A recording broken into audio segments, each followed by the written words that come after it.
When Maya discovered her wedding dress hanging in an empty closet and a goodbye note where her engagement ring should have been, she never imagined that her public heartbreak would catch the attention of someone who would turn her devastation into the most talked-about love story of the year. Maya had always believed that hard work and genuine kindness would eventually pay off.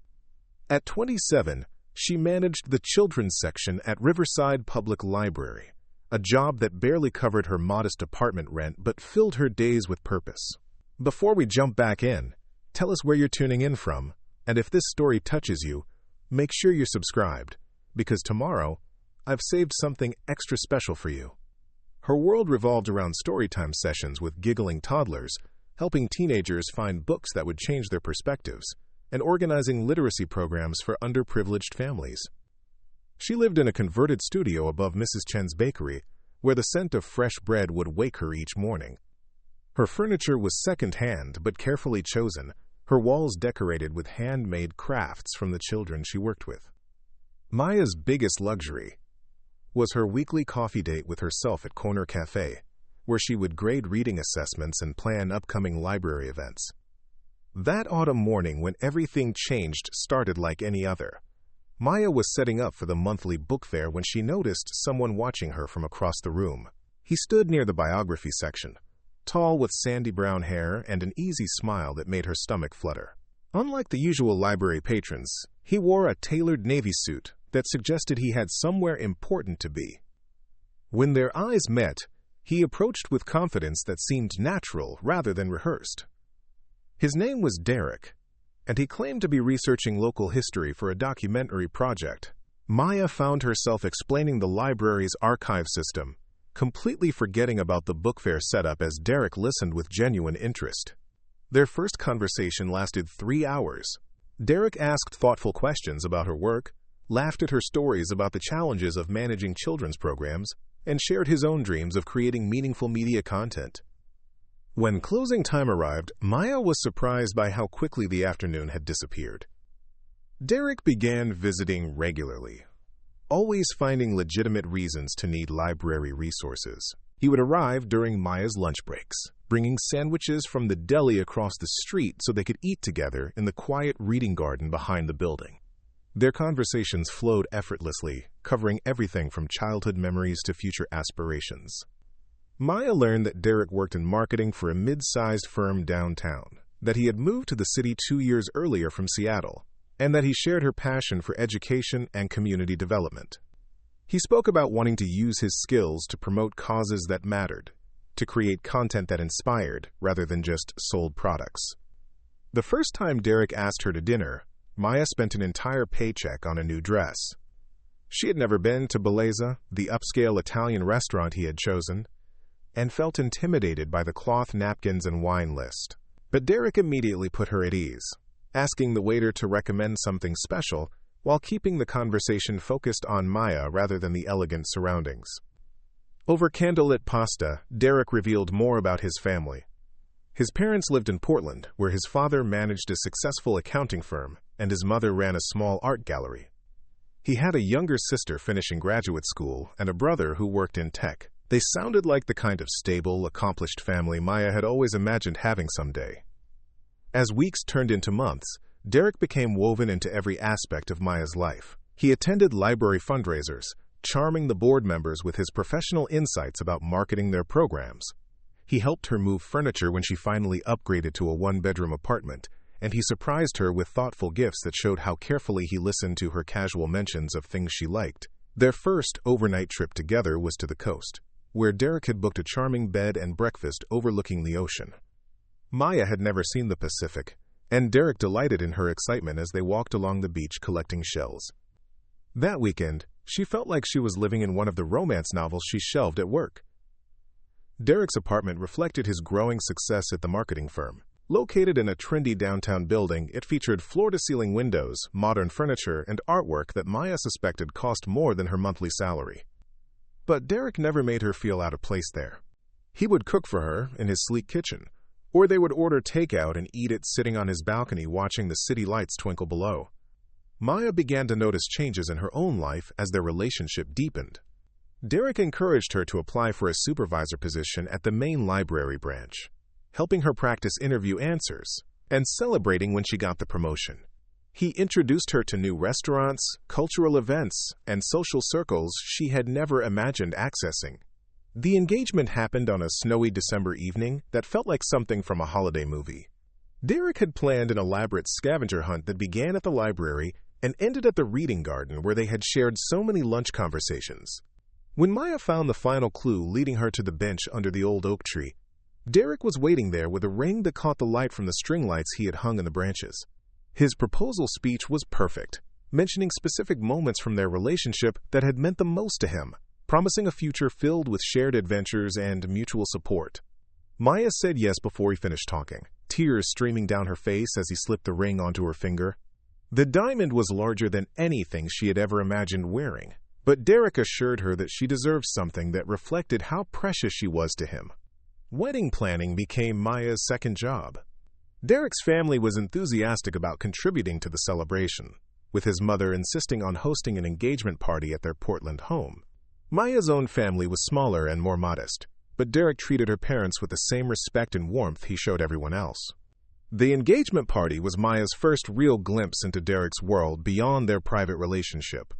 His family's home was stunning, with manicured gardens and rooms filled with original artwork. Derek's mother, Patricia, was gracious but clearly accustomed to a lifestyle Maya had only seen in magazines. His father, Robert, asked polite questions about Maya's work, but seemed more interested in discussing business ventures with Derek. Derek's college friends attended the party, successful professionals who talked casually about vacation homes and stock options. Maya found herself listening more than contributing to conversations about topics she knew nothing about, but Derek stayed close, including her in discussions and making sure she felt comfortable. It was at this party that Maya first met Vanessa. Derek introduced her as his closest friend from college, someone who had been like a sister to him through their years at university. Vanessa was stunning in an effortless way, with platinum blonde hair and the kind of natural elegance that made expensive clothes look casual. She worked in public relations for a major entertainment company and seemed to know everyone worth knowing. Vanessa was friendly enough to Maya, asking questions about her work and complimenting her engagement ring. But Maya sensed something beneath the surface politeness, a way Vanessa looked at Derek that suggested their friendship might have been more complicated than he had described. When Maya mentioned this feeling to Derek later, he laughed it off, assuring her that Vanessa had always been protective of him but would warm up once she got to know Maya better. The months leading up to the wedding were a whirlwind of decisions and preparations. Derek insisted on hiring a wedding planner, claiming that Maya's demanding job left her too little time to manage all the details herself. The planner, recommended by Derek's mother, had a vision for the celebration that was more elaborate than anything Maya had imagined for herself. Maya found herself trying on wedding dresses that cost more than her car, tasting cakes from bakeries she had never heard of, and selecting flowers for centerpieces that would bloom for just one evening. Derek was supportive throughout the process, always deferring to her preferences while quietly ensuring that no expense was spared. The guest list grew beyond Maya's comfort zone, as Derek's professional contacts and family friends were added to accommodate his parents' social obligations. Maya worried about her own modest family feeling overwhelmed by the grandeur, but Derek assured her that love was what mattered, not the setting or the cost. 3 weeks before the wedding, Maya noticed Derek becoming increasingly stressed about work. He mentioned a major project that required long hours and frequent meetings, often coming home exhausted and distracted. When Maya suggested postponing the honeymoon to give him time to handle his professional responsibilities, Derek became almost frantic, insisting that nothing would interfere with their wedding plans. The final week before the ceremony, Derek seemed different. He was jumpy during conversations, often checking his phone mid-sentence, and claimed to be dealing with a crisis at work that required his complete attention. Maya offered to handle the remaining wedding preparations alone, but Derek insisted on maintaining control over certain aspects of the planning. 2 days before the wedding, Derek announced that he needed to make a quick business trip to finalize the project that had been consuming his attention. He would be back the evening before the ceremony, he promised, with everything resolved so they could focus entirely on their celebration and honeymoon. Maya spent that Thursday evening with her maid of honor, her college roommate Sarah, doing final fittings and addressing last-minute details. Sarah had never completely warmed to Derek, claiming there was something too polished about him, but she kept her concerns to herself as Maya bubbled with excitement about finally becoming Mrs. Derek Matthews. Friday morning arrived gray and drizzly, which Maya tried not to interpret as an omen. Derek's flight was scheduled to land at noon, giving them the entire afternoon and evening together before the Saturday ceremony. Maya spent the morning at the salon with her mother and Derek's mother, getting manicures and finalizing hair and makeup plans for the next day. When Derek's phone went straight to voicemail at 2 o'clock, Maya assumed his flight had been delayed. By 4 o'clock, she was calling the airline to check the status of flights from Chicago, where Derek had claimed to be meeting with clients. The customer service representative told her there had been no delays on flights from Chicago that day. Preparing and narrating this story took us a lot of time, so if you are enjoying it, subscribe to our channel, it means a lot to us. Now back to the story. Maya tried to push down the growing anxiety in her chest as she called Derek's office. His assistant seemed surprised to hear from her, and became evasive when Maya asked about Derek's business trip. After several minutes of uncomfortable conversation, the assistant finally admitted that Derek had requested vacation time for the entire week, and had not mentioned any business travel to Chicago. The realization hit Maya like cold water. Derek had lied about the business trip, lied about where he was going, and was now unreachable less than 24 hours before their wedding. Maya sat in her car outside the salon, trying to make sense of what was happening while her mother and future mother-in-law waited inside, unaware that anything was wrong. Maya drove to Derek's apartment, using the key he had given her months earlier. The space felt different somehow, emptier than usual. His closet was missing several suitcases and many of his favorite clothes. The bathroom counter, usually cluttered with his toiletries, was conspicuously bare. On the kitchen counter, Maya found an envelope with her name written in Derek's familiar handwriting. Inside was a letter that would change everything she thought she knew about the man she had planned to marry. The letter was brief and devastating. Derek wrote that he had realized he wasn't ready for marriage, that he had been caught up in the momentum of their relationship without truly examining his own feelings. He claimed to care about Maya deeply, but acknowledged that caring wasn't the same as the kind of love that could sustain a marriage. The final paragraph was the cruelest. Derek admitted that he had reconnected with Vanessa during the months of wedding planning, that their old feelings had resurged, and that they had decided to give their relationship another chance. He was sorry for the timing, sorry for the pain he was causing, but he couldn't go through with a wedding when his heart belonged to someone else. Maya read the letter 3 times before the words fully penetrated. Derek had left her for Vanessa. Derek, who had proposed to her in the reading garden, who had spent months planning their future together, who had looked into her eyes just days earlier and promised that nothing would interfere with their wedding, had abandoned her for his college friend. The practical implications hit her like a succession of blows. The wedding was scheduled for tomorrow. 200 guests were expecting to attend. The venue was decorated, the flowers arranged, the cake delivered. Maya's family had traveled from out of state, Derek's relatives had flown in from Portland, and everyone was gathered to celebrate a union that would never happen. Maya called Sarah, her voice barely functioning as she tried to explain what had happened. Sarah arrived within minutes, taking charge of the immediate crisis while Maya sat in Derek's kitchen holding the letter and trying to process the complete destruction of her future. The next few hours were a blur of phone calls and damage control. Sarah contacted the wedding planner while Maya's mother called the venue to cancel the ceremony. Derek's parents had to be notified, though they seemed more embarrassed than surprised by their son's behavior. The florist, caterer, and photographer all had to be contacted, and cancellation fees negotiated. Maya's engagement ring sat on Derek's kitchen counter, where she had placed it after reading his letter. The diamond that had once seemed like a promise of forever now felt like evidence of her own naive trust in someone who had never deserved it. The wedding dress hung in Maya's closet like a ghost of the future she had imagined. She had planned to wear her grandmother's pearl necklace with it, something old to honor the generations of love that had come before her. Now the dress would never be worn, the pearls would remain in their box, and Maya would have to rebuild her life from the ruins Derek had left behind. As Saturday dawned bright and clear, Maya lay in bed listening to the sounds of a world that had continued spinning despite her personal catastrophe. Somewhere, Derek and Vanessa were beginning their new life together while Maya faced the humiliation of explaining to everyone who had supported her relationship why there would be no wedding after all. The woman who had believed that kindness and authenticity would be rewarded had learned that sometimes the people we trust most are the ones capable of inflicting the deepest wounds.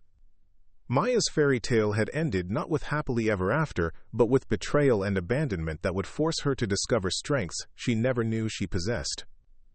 The weeks following the canceled wedding were the darkest of Maya's existence. She took leave from the library, unable to face the concerned looks and whispered conversations of coworkers who had heard about her public humiliation. Her apartment felt like a tomb, filled with remnants of a future that would never materialize. Maya discovered that Derek and Vanessa had eloped to Vegas just 3 days after her abandoned wedding date. The photos surfaced on social media, showing them laughing and kissing in front of a tacky chapel while Maya had been drowning in cancellation fees and returned gifts. The casual cruelty of their timing felt like salt in an already gaping wound. What Maya didn't know was that someone had been watching the entire debacle unfold with growing anger. Marcus Sterling had built his tech empire from nothing, turning a college dorm room startup into a billion-dollar corporation that revolutionized digital communication. At 42, he was known for his strategic mind, his fierce loyalty to those he cared about, and his absolute intolerance for people who abused others. Marcus had met Maya 6 months earlier, during a library board meeting where he served as a silent benefactor. He had been immediately struck by her passionate presentation about expanding literacy programs, her genuine care for the community she served, and her complete lack of interest in impressing the wealthy donors in the room. While other board members had focused on budget constraints, Maya had spoken about changing lives through access to books and education. He had quietly increased his donations to support her programs, watching from a distance as she poured her heart into work that mattered.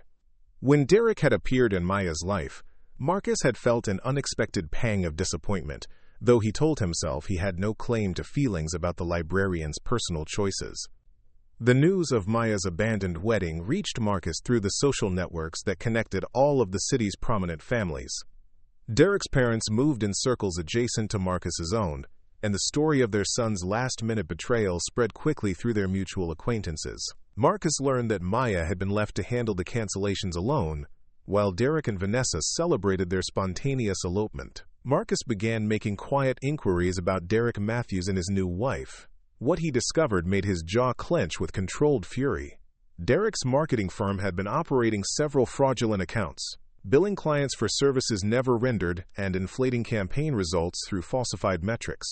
Vanessa's public relations company was equally corrupt, having accepted money from multiple clients for the same exclusive services and covering their tracks through sophisticated accounting manipulation. The first domino fell when an anonymous tip reached the Federal Trade Commission about Derek's firm's billing practices. Within days, investigators were crawling through years of financial records, uncovering a systematic pattern of fraud that implicated not just Derek but several of his colleagues.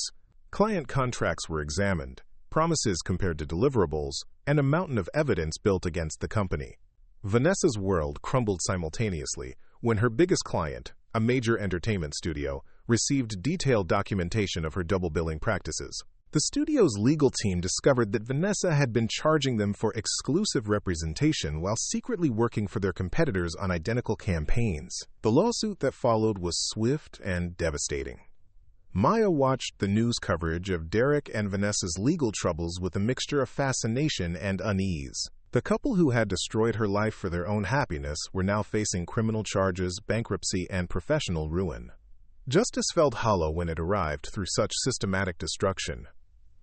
During this time, Maya received an unexpected visitor at the library. Marcus Sterling appeared at her desk one quiet Tuesday afternoon, looking oddly nervous for someone whose confidence had made him legendary in business circles. He claimed to need research assistance for a philanthropic project, though Maya suspected there were easier ways for a billionaire to access information. Their conversation revealed Marcus to be nothing like the tech mogul stereotype. He listened intently as Maya explained various community outreach programs, asked thoughtful questions about the challenges facing public libraries, and seemed genuinely interested in her ideas for expanding educational access. When he mentioned wanting to fund a new digital literacy initiative, Maya found herself sketching out plans on library stationery. Marcus began visiting regularly, always with legitimate projects that required Maya's expertise. He funded the computer lab upgrade she had been dreaming about for years, endowed a scholarship program for local students, and quietly covered the salaries for 2 additional children's librarians. Maya never suspected that her mysterious benefactor was also the architect of her ex-fiancé's downfall. The viral moment that would change Maya's life forever happened on a snowy February morning when she was conducting story time for a group of preschoolers. Marcus had arrived early for their scheduled meeting about expanding the literacy program when he heard Maya's voice coming from the children's section. He found her sitting cross-legged on a colorful rug, surrounded by wide-eyed toddlers as she brought a story about brave princesses to life with animated voices and dramatic gestures. The scene struck Marcus with unexpected force. Here was a woman who had been publicly betrayed and humiliated, who had every reason to be bitter and withdrawn, instead pouring love and joy into the lives of children who might never know her sacrifice. In that moment, Marcus realized that his feelings for Maya had evolved far beyond professional admiration or protective concern. That afternoon, during their meeting about the literacy program, Marcus made a decision that would shock them both. As Maya spread out budget proposals and program timelines, he suddenly reached across the conference table and took her hand. Maya looked up, startled by the unexpected contact and the intensity in Marcus's eyes. He had never touched her before, had always maintained the careful distance appropriate between a donor and program coordinator. Marcus began to speak, his usual composed demeanor replaced by raw honesty. He told Maya that he had been watching her work for months, that her dedication and compassion had impressed him more than any business deal or financial success ever could. He admitted that he knew about Derek's betrayal, about the wedding that never happened, and about the strength she had shown in rebuilding her life. Then, in a voice that carried across the quiet library, Marcus asked Maya to marry him. Not someday, not eventually, but immediately. He wanted to give her the wedding she deserved, the celebration of love that Derek had stolen from her, and a future built on genuine partnership rather than selfish convenience. Maya stared at him in complete shock. This man, who could have anyone, who moved in circles of power and influence she could barely imagine, was proposing to her in the middle of a budget meeting, using words that came from his heart rather than a practiced script.